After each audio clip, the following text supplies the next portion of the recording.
विक्रम जी, आ गए आप। मैंने खाना बना दिया है, खा लीजिए और माँ जी को कुछ पैसे दे दीजिए। उन्हें नंद जी के घर जाना है, रेशम का पहला बेटा हुआ है।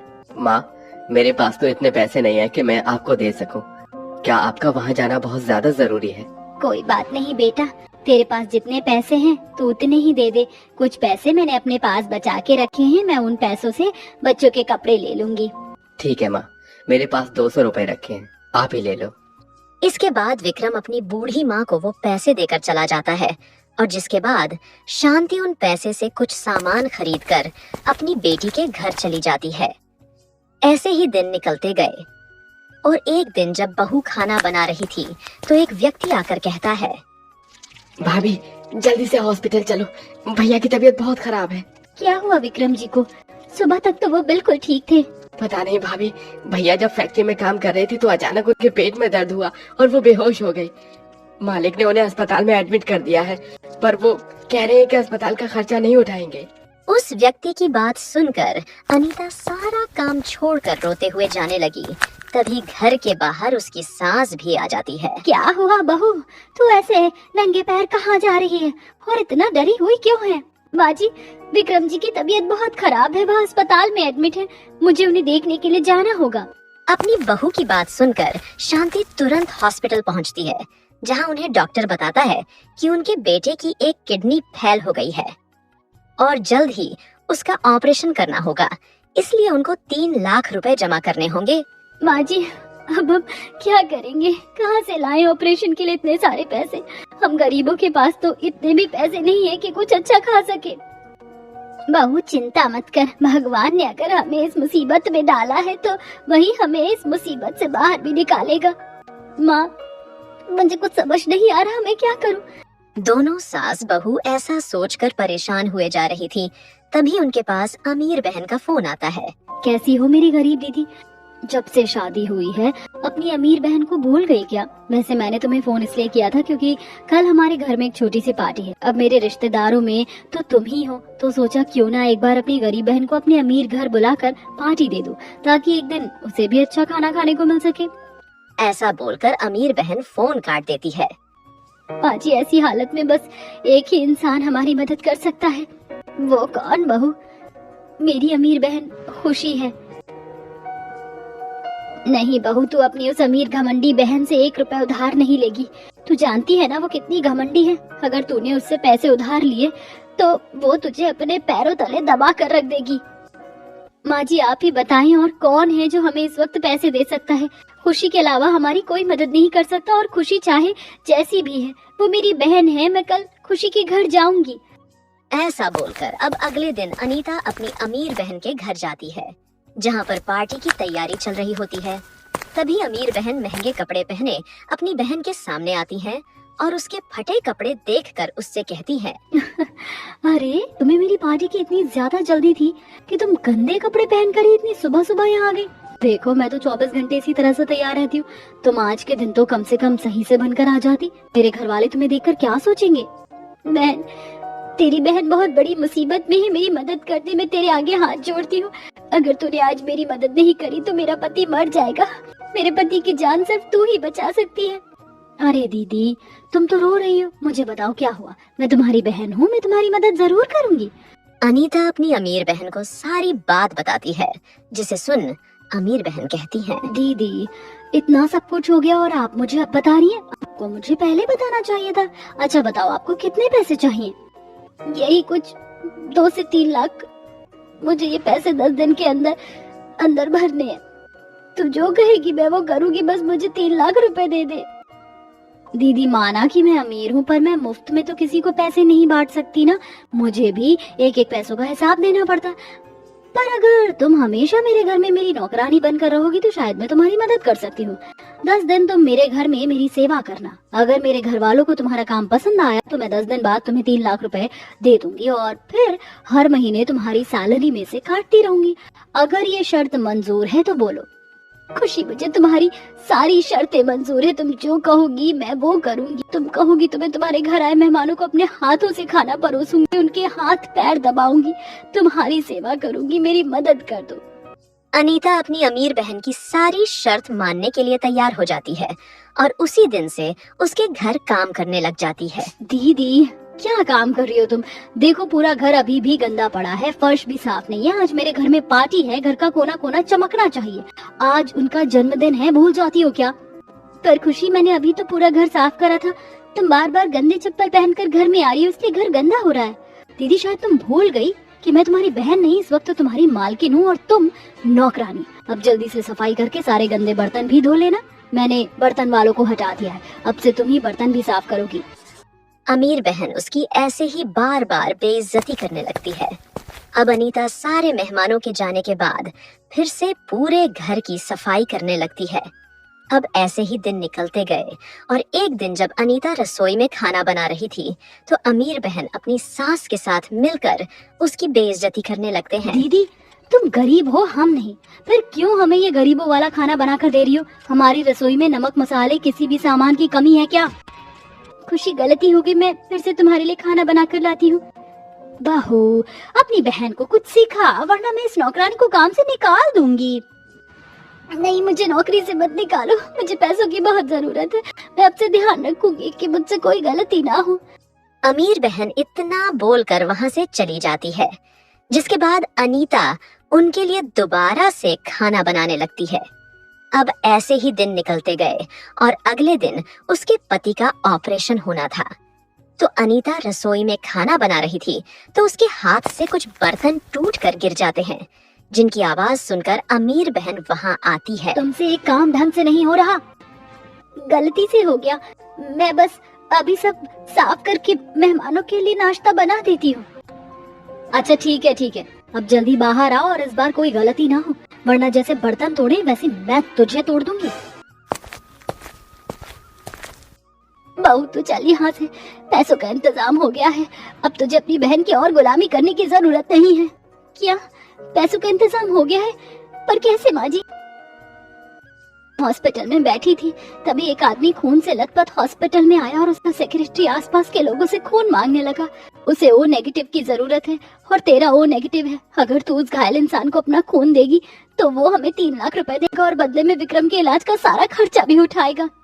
अनीता अपनी सास की बात सुनकर बिना कुछ सोचे उसके साथ चली जाती है और हॉस्पिटल उस घायल व्यक्ति को खून देती है। थोड़ी देर बाद उस व्यक्ति को होश आ जाता है, जिसके बाद वो अपने परिवार को फोन करके बुलाता है। हॉस्पिटल में उस घायल व्यक्ति का परिवार और कोई नहीं बल्कि उसकी अमीर बहन ही थी। अनीता ने उसके पति की बिना सोचे समझे जान बचाई, इसलिए उसे अपनी गलती का एहसास हो जाता है। दीदी मुझे नहीं पता था कि तुम जिसे खून देने के लिए हॉस्पिटल आई हो वो मेरा ही पति है। मुझे अब पता चला कि मेरे पति का एक्सीडेंट हो गया था और तुमने जाने अनजाने में मेरे पति की जान बचाई। मुझे माफ कर दो, तुमने एक अनजान इंसान की बिना सोचे समझे जान बचाई और मैंने जानबूझकर तुम्हारी मजबूरी का फायदा उठाया। दीदी हमें अपनी गलती का एहसास है, हम अपनी गलती जरूर सुधारेंगे। खुशी तुमने जो गलती करी है वो हम विक्रम का इलाज कर उस भूल को सुधारेंगे। दीदी आप फिक्र मत करो, विक्रम भैया को कुछ नहीं होगा। इस प्रकार उनको अपनी गलती का एहसास हो गया और उन्होंने विक्रम का ऑपरेशन करवा दिया, जिसके सब कुछ पहले की तरह ठीक हो गया। अनीता अपने परिवार के साथ खुशी खुशी मिलकर रहने लगती है। घर पर ही हूँ बेटा, बोल कैसे याद आई आज माँ की? कैसी बात कर रही हो माँ, आप तो हमेशा ही याद रहती हो। अच्छा माँ, मैं ये बोल रही थी कि कल का दोपहर का खाना आप मेरे यहाँ खाना। तेरे यहाँ? नहीं बेटा, तेरे यहाँ तो वैसे ही तंगी चलती रहती है। मेरा दामाद किस किस तरह तो तेरा और तेरी सासू माँ का पेट पालता है। मैं बेवजह आकर तुम्हारे ऊपर बोझ नहीं बनना चाहती हूँ। मैं अपने घर में ही ठीक हूँ, तू मुझे बुलाने को मत सोच, वरना तेरे घर की दिक्कत बढ़ जाएगी। माँ आप कैसी बातें कर रही हो? माँ के कदम तो शुभ होते। मायके से बेटी की माँ या बाप अगर आकर खाएं तो किसी के खजाने में कमी नहीं आती, बल्कि समृद्धि ही आती है। और मेरी शादी हुए 1 महीने से ज्यादा हो गया, मेरा बहुत मन है आपको बुलाने का। साथ ही मुझसे मोहन जी ने ये बोला था कि मैं आपको बुलाऊं। आ जाना माँ, जो टाइम पर आपके नसीब से बन पड़ेगा वही आपके आगे रख दूंगी, लेकिन मना मत करना। दीदी तो अमीर ससुराल गई हैं, उन्होंने तो आपको कई बार बुला लिया होगा ना माँ। लेकिन कोई नहीं, जिसके जैसे हालात हो वो वैसे ही काम करता है। कल को मैं आपका इंतजार करूंगी माँ। ठीक है, आ जाऊंगी। बूढ़ी माँ ऐसा बोल फोन काट देती है, जिसके बाद वो अपनी पड़ोसन से कुछ पैसे उधार लेती है और उन पैसों से बाजार से कुछ फल खरीदती है और अपनी बेटी के यहाँ जाने की तैयारी करने लगती है। और दूसरी तरफ उसकी बेटी भी अपने के आने के इंतजार में कई तरह के पकवान बनाने लगती है। मोहन जी, मैंने ये पैसे किसी तरह बचाए थे। माँ आ रही हैं, उन्हें खीर बहुत पसंद है, इसलिए आप इनसे 2 किलो दूध ले आओ। ठीक है। अच्छा गायत्री, मेरे पास भी कुछ पैसे बचे हुए हैं, सोच रहा था माँ के लिए थोड़े से मौसमी फल भी ले आता। कौन सा वो हमारे यहाँ रोजाना आएंगी और उनकी वजह से हम भी थोड़े फल चख पाएंगे। ठीक है। अपनी माँ के पहली बार ससुराल आने की खुशी में दोनों पति पत्नी उन्हें बहुत खिलाना चाहते थे। उनकी हैसियत के हिसाब से उनसे जो बन पड़ वो कर रहे थे। ऐसे सवेरे से ही बेटी पकवान बनाने में लगी हुई थी। अब शाम हो जाती है और वो बूढ़ी माँ बेटी के ससुराल आ जाती है। नमस्ते माँ, आइए। शुक्रिया बेटा। माँ, ये लीजिए पानी। बेटा, ज्यादा परेशान मत हो, और क्या जरूरत थी मुझे ऐसे दावत करके बुलाने की। जरूरत थी माँ, आप हमारी माँ हो और अगर बच्चे ही माँ बाप का ख्याल नहीं रखेंगे तो कौन रखेगा। अरे गायत्री, जल्दी से खाना लगाओ, दोपहर के 2 बजने वाले हैं, माँ को भूख लगी होगी ना। समधन जी, आपके स्वागत के लिए मेरे बेटे बहू दोनों कब से लगे पड़े थे। हैसियत के हिसाब से आपके आगे खाना रखेंगे, बुरा मत मानना। समधन जी, कैसी बातें कर रही हैं, ये मेरी भी बेटी दामाद है, मैं भला क्यों बुरा मानूंगी। माँ जी, हाथ धो लीजिए, खाना लग गया है। बेटी और दामाद ने मिलकर अपनी माँ के लिए खाना लगाया। बेटी ने बहुत कुछ बनाया था, मीठे में खीर भी बनाई थी और अपने पति के लाए हुए फल भी काटे। अपनी बेटी और दामाद का इतना प्यार देखकर बूढ़ी माँ बोली, पागल हो दोनों, इतना सब किस लिए बनाया, कितना खर्चा हुआ होगा इसमें। आपके ही लिए है माँ, और खर्चे की क्या है, वो तो लगे ही रहते हैं। ये खाने के जरिए हमारा प्यार परोसा हुआ है। माँ प्लीज खाइए ना। अपनी बेटी और दामाद के इतना प्यार से परोसने पर उस बूढ़ी माँ का दिल भर आया और उसने खुशी खुशी खाना खाया। उस बेटी भले ही गरीब थी, पर उसने अपनी माँ के प्यार में कोई कसर नहीं छोड़ी थी। फिर थोड़ी देर बाद सबने खीर खाई और खूब बातें भी की, जिसे दोनों बहुत खुश थे। फिर शाम को बूढ़ी जाने लगी। कहाँ जा रही हो माँ? कुछ नहीं, बस यहीं तेरे घर के पास में ही शिखा का भी घर है ना, तो उसी के पास जा रही हूँ। अपनी बेटी को ऐसा बोलकर वो बूढ़ी माँ घर से बाहर आ गई और अपनी बड़ी बेटी के घर के बाहर आकर रुक गई। उसकी बेटी बाहर ही माँ थी। आप अचानक? हाँ बेटा, बस गायत्री के यहाँ आई थी तो सोचा तेरे घर भी आ जाऊं। गोश, आपको भी अभी आना था, मैं काम से बाहर जा रही थी। अगर ज्यादा काम है तो मैं चली जाती हूँ। नहीं, रुक जाइए माँ, अब आप मेरे ससुराल पहली बार आई हो तो आपको ऐसे ही थोड़ी जाने दूंगी। शिल्पा, शिल्पा। जी मालकिन। देखो मेरी माँ आई है, इन्हें हैंडल करो, इनका नाश्ता पानी करवाओ और खाना वगैरह खिला देना, मैं चलती हूँ। जी, आइए अंदर आ जाइए। बड़ी बेटी ऐसा बोलकर वहाँ से चली गई, जिसके बाद नौकरानी उस बूढ़ी माँ को अंदर ले गई। माँ पहली बार अपनी बेटी के ससुराल आई थी, पर फिर भी उसे वहाँ जाकर नौकर चाकर ही मिले। वहाँ की नौकरानी ने अपने हिसाब से चाय बिस्किट रख दी। बेटा बैठ जाओ, परेशान क्यों होती हो? हाँ माँ जी, लेकिन पहले अपनी काम पूरे कर दे। नौकरानी ऐसा बोल किचन में आ गई और वहाँ पर उसने दाल चावल निकाल लिए। इन्हें यही दे देती हूँ, क्योंकि मालकिन की मर्जी के बगैर किसी महंगी चीज को हाथ नहीं लगा सकती। नौकरानी ऐसा बोल किचन में से बासी दाल चावल लाकर उस बूढ़ी माँ को दे देती है। वो उन्हें खाने लगती है। उसे ये एहसास हो जाता है कि ये बासी है। साथ ही उसे अपनी दोनों अमीर गरीब बेटियों में भी साफ फर्क नजर आ जाता है। वो खाना खाकर शाम को अपनी बेटी का इंतजार करके वापस लौटकर अपनी गरीब बेटी के घर आ गई। माँ, आप दीदी के यहाँ से आ गई? आओ खाना खा लो। नहीं बेटा, मैंने शिखा के यहाँ खाना खा लिया, अब बस तुझे अलविदा कहने आई थी, चलती हूँ। माँ, ऐसे ही आती रहा करो, वक्त पर आपके नसीब से जो बन पड़ेगा वही खिला दूंगी, तू भी घर आ जाना। वो बूढ़ी माँ ऐसा बोलकर अपनी गरीब बेटी सर पर हाथ फेरते हुए अपने घर लौटने लगी। उसे रास्ते में अपनी बेटियों के साथ बिताए हुए पल याद आने लगे। गायत्री शिखा दोनों मेरी ही बेटियां हैं। इनके बाप के जाने के बाद मैंने ही इन्हें पाला और इनकी शादी की। शादी करने से पहले मैंने नहीं सोचा था कि एक पराई हो जाएगी। माँ अपनी बेटी के घर पहली बार गई और बेटी ने माँ को अकेला छोड़ दिया। सही कहते हैं लोग कि या तो भगवान दिल देता है या पैसा। वो बूढ़ी माँ ऐसा सोचते हुए घर आ गई और आकर सो गई। देर रात को जब उसकी बेटी घर लौटी तो उसे अपनी माँ के बारे में जरा भी याद नहीं था।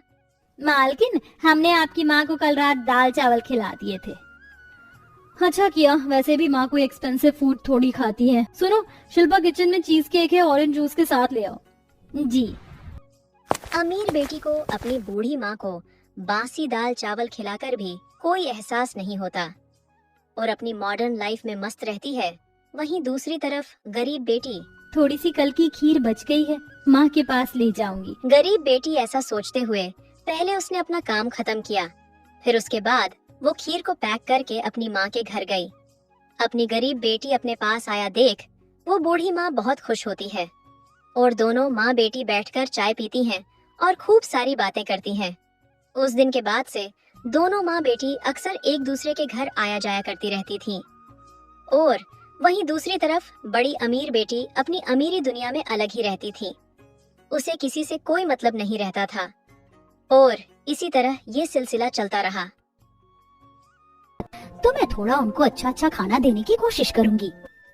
बहू, क्या अमीरी का दिखावा करने से हमारी परेशानी खत्म हो जाएगी? ज्यादा नहीं हमारी, लेकिन थोड़ी सी हो जाएगी। हमारे बच्चे को कोई स्कूल में ना परेशान करेगा, ना कोई गरीब बोलेगा। बाहर से लोग हमारे घर को देखकर बातें नहीं बनाएंगे। हाँ, जो घर के अंदर आएंगे हम उन्हें आने नहीं देंगे। अपनी बहू का आइडिया सबको अच्छा लगता है, जिसके बाद गरीब बहू बैंक से पैसे निकलवा कर अपने घर को ठीक करवा लेते हैं और बाहर टाइल्स लगवा देते हैं, पर अंदर वही पुराना वाला रहता है। और अब दोनों सास बहू जाकर कुछ महंगे कपड़े खरीद लेती है, जिसे पहनकर वो पार्टियों में जाती है और अमीर दिखने का दिखावा करती है और अब बच्चों को भी महंगे तरीके का खाना देती है। वाह माँ, आज आपने हमारे लिए सैंडविच बनाया है, पर हम पर तो पैसे नहीं थे ना। फिर माँ, चिंता मत करो, पैसे तो अभी भी नहीं है। बस मैंने 10 रुपए का ब्रेड का पैकेट लाकर टमाटर और खीरा लगा दिया है। इसमें तुम अमीर लगोगे पर अंदर मक्खन नहीं है, इसलिए खुद ही खाना ये, और जैसा सिखाया है वैसा करो। इंग्लिश बोला करो। Don't worry mom, we will take care of ourselves. इसके बाद गरीब बच्चों का अमीर खाना देखकर उनको कोई परेशान नहीं करता है और उनके घर को बाहर से देखकर लोग उनको अमीर समझते हैं और उनकी तारीफ भी करते हैं। और याद है ना माँ जी आपको, फिर लोगों ने हमारी कितनी तारीफ की थी ना घर की। हाँ बहू, बेइज्जती तारीफ दोनों देख लिया है हमने कुछ ही समय में। पीयूष की शादी होने वाली है, मुझे तो बहू की टेंशन है, वो आकर क्या सोचेगी। इसके कुछ समय बाद छोटे बेटे विवेक की शादी हो जाती है।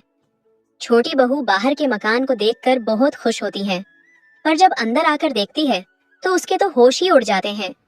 माँ जी, जेठानी जी, ये क्या है? मेरा ससुराल बाहर से तो सुंदर लग रहा है, लेकिन अंदर से 2 कौड़ी का लग रहा है। ये क्या कोई मजाक है? बहू, हमें माफ कर दे, तेरा ससुराल अंदर से ऐसा ही है। लेकिन माँ जी क्यों? फोटो में तो मुझे घर बाहर से बहुत अच्छा दिखाया था। रचना, मैं तुमसे कोई झूठ नहीं बोलना चाहता, सीधी बात करता हूँ। हमारी बहुत बेइज्जती होती थी गरीब होने की वजह से, इसलिए हमने घर को बाहर से अच्छा बनवा लिया। लेकिन धीरे धीरे ये भी हो जाएगा। एकदम से तो घर नहीं बनता ना। आई होप कि तुम समझो। ठीक है चाची, चाची आप बहुत अच्छी लग रही है। क्या आप शादी में सबको अच्छा दिखना चाहती थी या आप सच्ची में पैसे वाली हो? क्योंकि आपका लहंगा तो बहुत महंगा लग रहा है।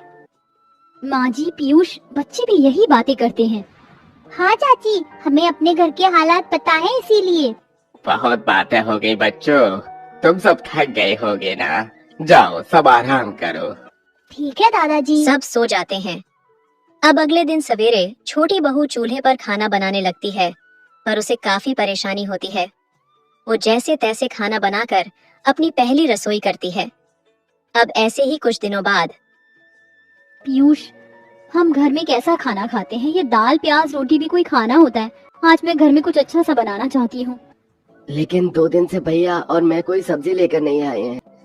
फ्रिज में बस पालक की डंडी, 1 गाजर, आधा टमाटर पड़ा हुआ है बस। कोई बात नहीं, आज रात को हम सब सूप पियेंगे। रात को रचना बची हुई सब्जियों से सूप बना देती है, जिसे पीकर घर वाले बहुत खुश होते हैं। वाह बहू, घर में कुछ न होने के बाद भी तूने 5 स्टार होटल जैसा सूप बना दिया। थैंक यू पापा जी।